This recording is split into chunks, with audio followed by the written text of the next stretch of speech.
Zo maak je deze bijzonder lekkere gevulde paprika's uit de airfryer.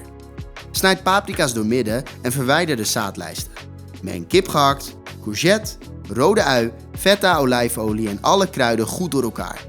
Vul de paprikahelften met het gehakt mengsel en leg ze in de airfryer. Bak 20 tot 22 minuten op 180 graden.